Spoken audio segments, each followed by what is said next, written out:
Morning students. आज article का next part हम करेंगे।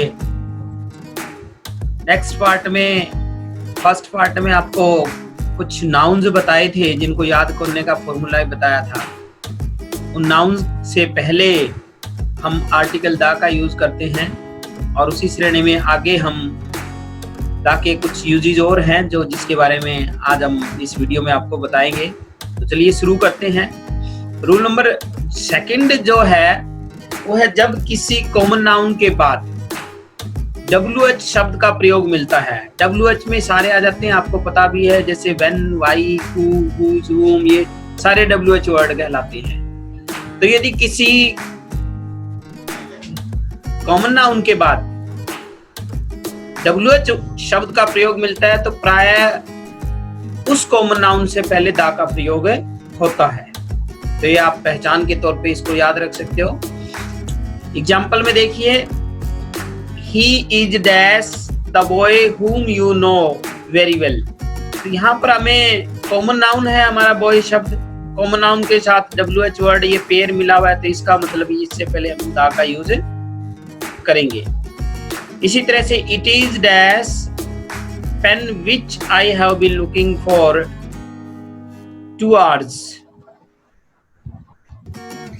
तो ये 2 hours, तो इसमें भी हम देखते हैं common noun plus WH word है, तो इसलिए हमने दा का यूज किया। इसी तरह से थर्ड सेंटेंस में भी हम देख रहे हैं girl who, girl common noun है, उसके साथ में WH वर्ड है, कॉमन नाउन प्लस WH। इसी तरह से डॉग कॉमन नाउन है, WH वर्ड है साथ में। तो इस तरह से यदि ये कॉमन नाउन प्लस WH मिलता है तो उससे पहले आर्टिकल दा का यूज होता है। तो नेक्स्ट पे चलते हैं। नेक्स्ट हमारा रूल क्या कहता है, यदि कोई एक वचन नाउन है, एक वचन यानी सिंगुलर नाउन है, और कोई भी सिंगुलर नाउन अपनी जाति की किसी विशेषता का बोध कराता है, विशेषता का बोध कराता है, तो उससे पहले दा का हम यूज करते हैं। लेकिन यदि वो नाउन केवल अपनी जाति का ही बोध कराए, जाति की विशेषता के बारे में ना बताए, सिर्फ जाति का ही बोध कराए, तो उससे पहले ए या एन का प्रयोग हम अकॉर्डिंग टू रूल करते हैं। तो समझ में आ गई होगी।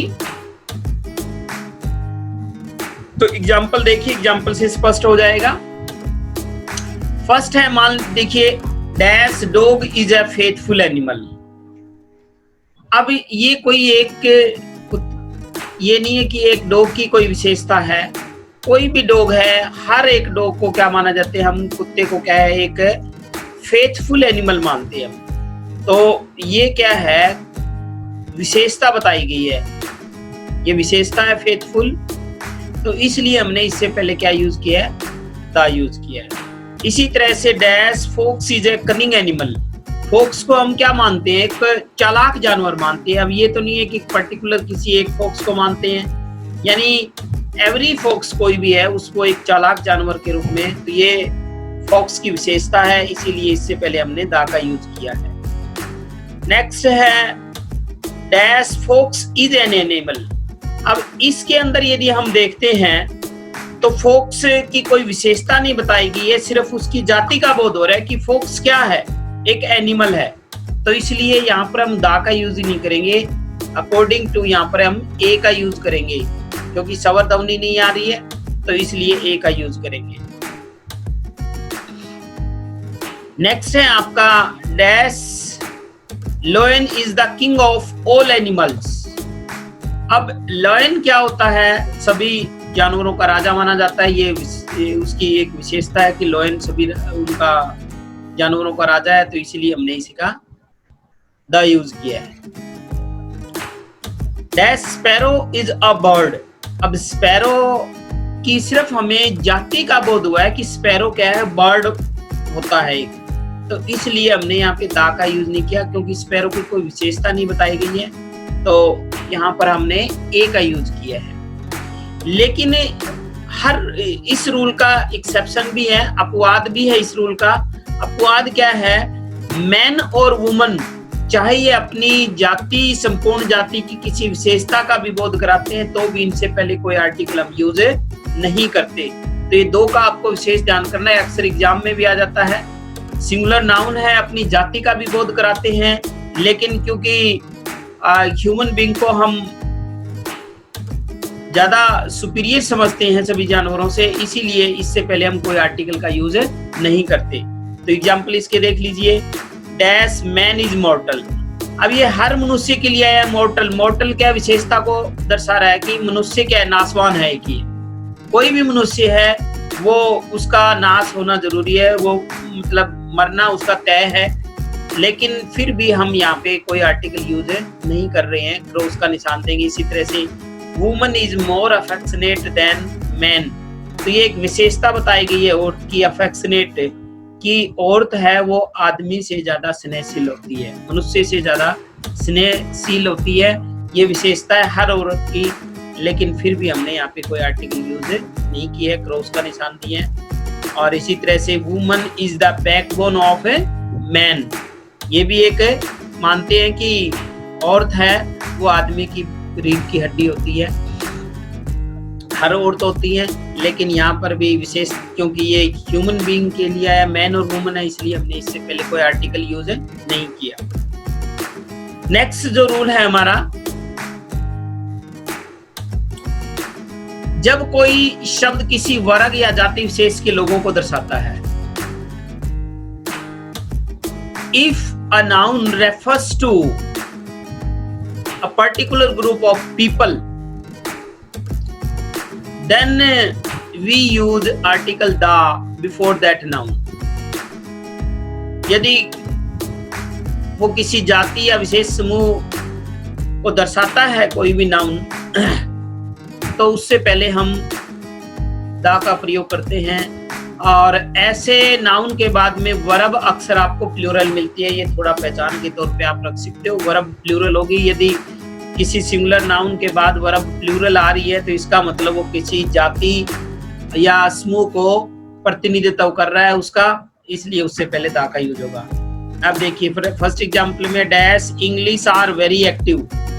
अब इंग्लिश यहाँ लैंग्वेज के लिए नहीं आई है, इंग्लिश यहाँ पे अंग्रेजों के लिए आई है।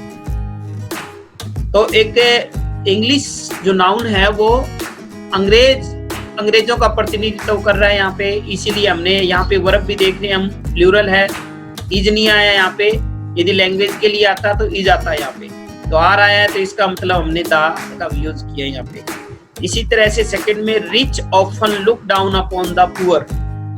इन दोनों में देखिए यहाँ पुअर से पहले दा लगाया है, यहाँ रिच से पहले दा लगाया है। दोनों नाउन है, रिच है वो धनी लोगों के लिए आया है और पुअर शब्द वो क्या है, गरीब लोगों के लिए आया है। इसीलिए क्योंकि दोनों एक ग्रुप ऑफ पीपल को रिप्रेजेंट कर रहे हैं, इसीलिए हमने दोनों से पहले दा का प्रयोग किया है। नेक्स्ट है डैश पुअर आर हेल्पफुल। तो यहाँ पर भी पुअर जो वर्ड है वो किसका प्रतिनिधित्व रिप्रेजेंट करता है, वो गरीब लोगों को, तो इसलिए हमने दा का यूज किया है। इसी तरह से dash Hindus burn the dead body. अब हिंदू ये शब्द आया, ये हिंदुओं के लिए आया है, हिंदू धर्म को मानने वाले लोगों के लिए आया है, तो इसीलिए यहाँ पर हमने दा का यूज किया है। इसी तरह से लास्ट वाले सेंटेंस में, dash Sikhs are very brave while dash Brahmins are not so brave. तो इनमें देखते हैं सिख शब्द है वो सिखों के लिए, ब्राह्मण है वो ब्राह्मण लोगों के लिए आया है, तो दोनों से पहले हमने आर्टिकल दा का यूज किया है। नेक्स्ट है कुछ वर्ड है हमारे, जैसे some words like church, temple, hospital, market, college, school and etcetera, इस तरह के दूसरे शब्द भी हो सकते हैं। अब ये यहाँ पर हम जाते दो पर्पज से जाते हैं इन जगहों पर। एक होता है हमारा प्राइमरी पर्पज, एक होता है सेकेंडरी पर्पज। प्राइमरी पर्पज किसी टेम्पल में, हॉस्पिटल में, चर्च में, गुरुद्वारा में प्राइमरी पर्पज हमारा होता है हम आराधना करने के लिए, पाठ पूजा के लिए जाते हैं हम। हॉस्पिटल में एज ए पेशेंट जाते हैं हम, मार्केट में हम शॉपिंग के लिए जाते हैं, कॉलेज स्कूल में हम पढ़ने के लिए जाते हैं। तो ये हमारे प्राइमरी पर्पज होता है। सेकेंडरी पर्पज, हम किसी दूसरे उद्देश्य से जाएं इनके अलावा, तो वो हमारा सेकेंडरी पर्पज कहलाता है।